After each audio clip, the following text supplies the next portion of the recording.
দেখো বন্ধুরা, একটা বড় একটা পাঙাশ এনেছিল মাছলা দাদা, তার থেকে হাফ রেখেছি। মাছটা খুব দেখো, খুব সুন্দর আর টাটকা। এই মাছটা কেমন করে করছি আমি দেখাচ্ছি।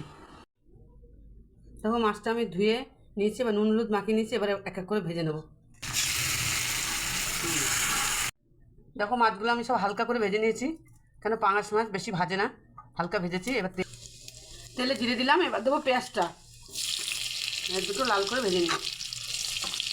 একদম অল্প মশলা দেবো, জ্যান্ত মাছ তো, আর আমাদের গরমের জন্য অল্প মাছ, পাঙাশ মাছের জন্য তেল বেশি, যেন অল্প মশলা দিয়ে ঝোল করবো। আমি একদম অল্প মশলা দিয়েছি বলছি। একটা 1 কিলো মাছ একটা ছোট্ট একটা পেঁয়াজ দিয়েছি। এই পেঁয়াজটা ভাজা হয়ে গেছে। এবার আমি টমেটোটা দেবো,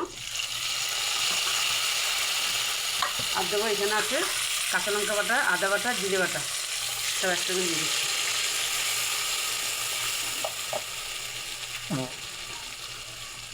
দেবো হলুদ, লঙ্কার গুঁড়ো,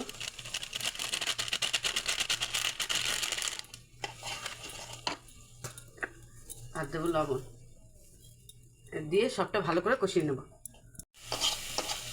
এই দেখো আমার মশলাটা কষানো হয়ে গেছে। আমি কিন্তু তেল কম দিয়েছি, কেন পাঙাশ মাছের তেল হয়, ওটার থেকে তেল বেরোবে, তাই আমি এখানে কম তেল দিয়েছি। এরকম কষানো হয়ে গেছে। এবার আমি জল দিয়ে দেবো।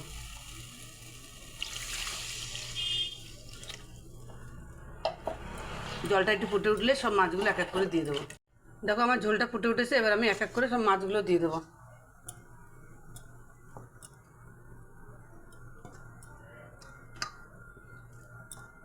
কেন এই মাছটা দিয়ে অনেকক্ষণ ফুটাতে হবে তো, কেন আমি মাছটা কড়া করে ভাজিনি। আর অনেকক্ষণ না ফুটালে মাছটাতে ঝাল নুন মশলা সব ঢুকবে না। এই দেখো আমার পাঙাশ মাছের ঝোল হয়ে গেছে।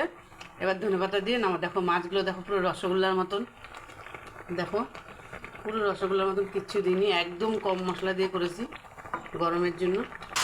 এবার ধনেপাতা দিয়ে নামিয়ে নেব।